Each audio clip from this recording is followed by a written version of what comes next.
Family, आज हम जानेंगे व्यापार का महत्व। मतलब जब एक व्यापारी व्यापार करता है तो उसे तो प्रॉफिट होता ही है, उसके प्रॉफिट से क्या हमारे देश को भी फायदा होता है, ये सब हम व्यापार के महत्व से जानेंगे। इसे जानने से पहले हम एक एग्जाम्पल देखते हैं जिसमें हम समझेंगे कि व्यापारी व्यापार कैसे करता है। तो फ्रेंड्स, व्यापार के लिए 3 पर्सन होते हैं। फर्स्ट पर्सन वो होता है जो वस्तु का क्या करता है, उत्पादन, तो उसे अपन क्या बोलते हैं, उत्पादक। ठीक है, वस्तु का उत्पादन करने वाला।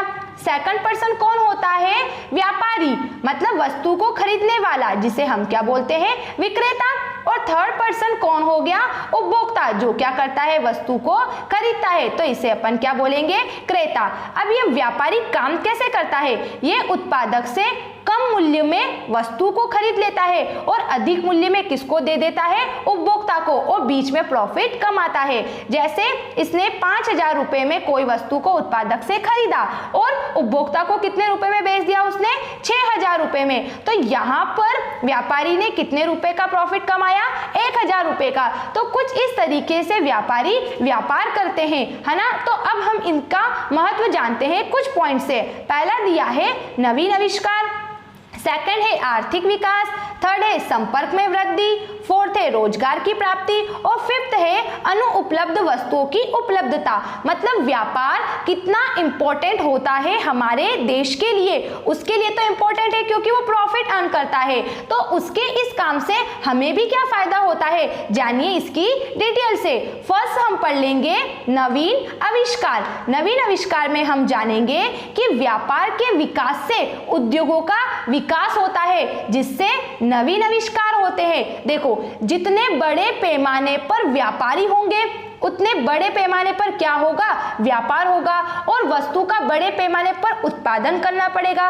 तो उत्पादन करने के लिए किसकी आवश्यकता हुई, उद्योग की। अब उद्योग में जब वस्तुएं बनेगी तो नवीन आविष्कारों का भी विकास होगा, हम नई नई टेक्निक से बड़े पैमाने पर उत्पादन करने लगेंगे। तो एक व्यापारी क्या कर रहा है, देश में उद्योगों की स्थापना कर रहा है, देश में उद्योगों का विकास हो रहा है व्यापारी से। ठीक है, सेकंड इसमें देखो आर्थिक विकास। आर्थिक विकास का मतलब है कि व्यापार के विकास से देश का संपूर्ण आर्थिक विकास होता है, देश के संपूर्ण आर्थिक विकास में वृद्धि होती है। क्योंकि व्यापार से क्या होता है, देश के लोगों को सभी प्रकार की वस्तुएं उपलब्ध हो जाती है, और जब उन्हें सभी प्रकार की वस्तुएं उपलब्ध होती है तो उनका जीवन स्तर भी अच्छा चलता है, जीवन स्तर में वृद्धि होती है और देश में शांति सुरक्षा भी बनी रहती है। ठीक है, व्यापार से क्या होता है, सरकार को, एक व्यापारी व्यापार करता है तो जब उसे बड़े पैमाने पर, जैसे कर की जो कर मुक्त सीमा रखी गई है वह जब वो पूरी कर लेता है तो वो टैक्स भी देता है, तो उस टैक्स से क्या होता है, हमारे देश की सरकार को पैसा प्राप्त होता है।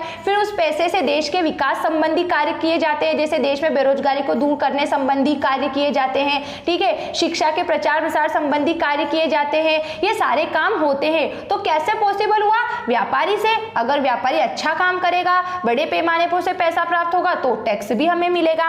थर्ड देखो संपर्क में वृद्धि। व्यापार के विकास से आपसी संपर्कों में वृद्धि होती है, मतलब दो देश एक दूसरे के संपर्क में आते हैं। तो कुछ इस तरीके से हम दूसरे देश की संस्कृति से भी क्या होते हैं, परिचित होते हैं, उस दूसरे देश को जानते हैं और ये भी जानते हैं कि वह देश किस वस्तु का बड़े पैमाने पर उत्पादन करता है। इन सारी बातों को हम जान पाते हैं। फोर्थ है इसमें रोजगार की प्राप्ति। व्यापार एवं उसकी सहायक क्रियाओं में वृद्धि होने से रोजगार के अवसरों में वृद्धि होती है। व्यापार की सहायक क्रिया क्या है, जो वाणिज्य के कार्य है, जैसे विज्ञापन, परिवहन, बैंक, ये सभी क्या है, व्यापार के सहायक कार्य, व्यापार की सहायता करते हैं। अगर हम एक देश से दूसरे देश, एक राज्य से दूसरे स्थान मान ले जा रहे हैं तो परिवहन के साधनों का उपयोग कर रहे हैं, तो परिवहनकर्ता को क्या मिल रहा है, पैसा मिल रहा है। हम किसी माल का बीमा करा रहे हैं तो बीमा कंपनी को पैसा मिल रहा है ना। तो ये सारे काम क्या हो रहे हैं, सभी व्यक्तियों को क्या मिल रहा है, पैसा मिल रहा है व्यापार से। और लास्ट इसमें देखो अनुपलब्ध वस्तुओं की उपलब्धता। ऐसी वस्तुएं जो हमारे देश में उपलब्ध नहीं है वे व्यापार के माध्यम से हम देश में क्या कर लेते हैं, उपलब्ध करा लेते हैं। हम दूसरे देश से उस वस्तु का आयात करा लेते हैं और हमारे देश के व्यक्तियों को उस वस्तु को क्या कराते हैं, उपलब्ध कराते हैं। सो फ्रेंड, ऐसे हमने जाना कि व्यापार हमारे देश के लिए कितना ज्यादा इंपॉर्टेंट है। व्यापार से हमारे देश के लोगों को कितनी सारी वस्तुएं कैसे उपलब्ध हो रही है। अब अगर आपको किसी भी पॉइंट्स में डाउट्स लगता है तो आप मुझे कमेंट्स बॉक्स में जरूर लिख के बताइएगा। Thanks for watching this video. Bye bye.